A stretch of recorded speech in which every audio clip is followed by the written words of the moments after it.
Invité de Soir 3, le capitaine Thomas Sankara, président du Burkina Faso, l'ancienne Haute-Volta.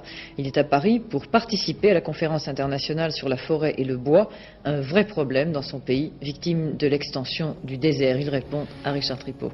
Oui, Monsieur le Président, bonsoir. Vous êtes donc à Paris pour participer à cette conférence. Nous allons y revenir.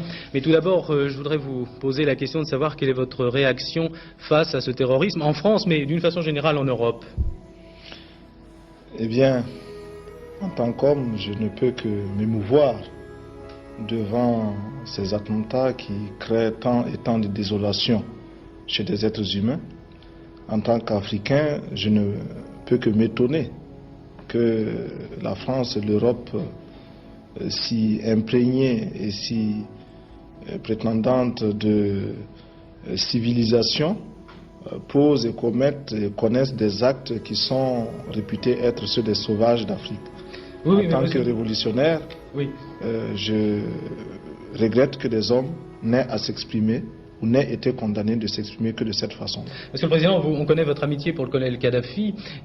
Cette amitié ne vous gêne-t-elle pas dans la mesure où le colonel Kadhafi a qualifié les attentats de Rome et de Vienne d'actions héroïques? Ça vous semble correct? Mais il a changé de position quelque temps après. Bien, merci. Nous allons parler d'autre chose. Vous avez rencontré le président Mitterrand hier, je crois. Alors, ces relations avec la France s'améliorent, les relations du Burkina Faso et de la France? Écoutez, je regrette que les relations entre le Burkina Faso et la France soient perçues de façon contentieuse. Nous avons des relations qui sont parfois difficiles, chacun estimant de son côté qu'il est insatisfait. Il convenait de discuter avec les autorités françaises, d'en rechercher les causes et de proposer des solutions. Je pense que ce contact a été positif. Mais vous n'avez pas l'impression que quelquefois vous êtes mal entendu à Paris dans la mesure où vous souhaitez de l'aide, bien sûr, mais quelquefois aussi d'une façon un peu difficile, car vous n'hésitez pas à qualifier la France d'impérialiste parfois. Mais c'est à ce prix aussi que l'on se construit. Nous ne pouvons pas attendre de l'aide de façon inconditionnelle, d'où que cela puisse venir. Et le minimum d'indépendance de pensée, indépendance d'action, indépendance politique, se réalise par le devoir de dire aussi ce que nous pensons de l'aide d'où qu'elle vienne. Et vous pensez que ces relations vont s'améliorer encore dans les mois à venir?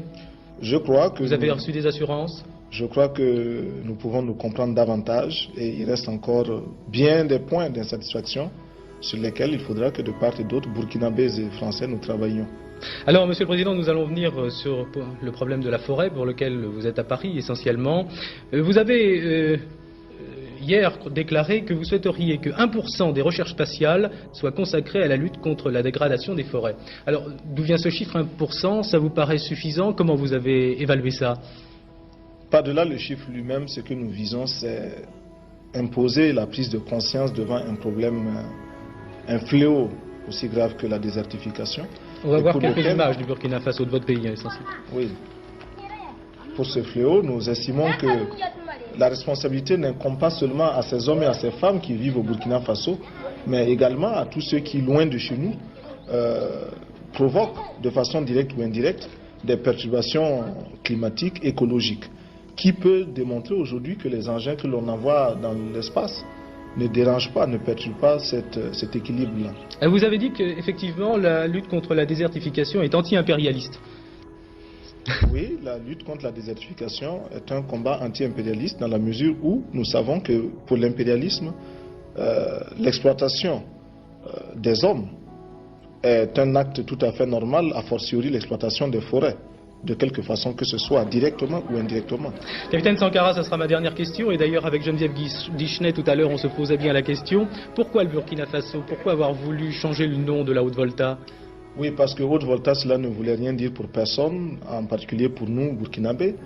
Et c'est un nom qui ne nous renvoie qu'à un passé colonialiste.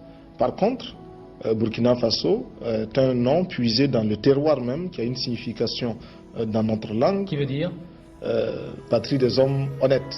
Merci, Président. Merci.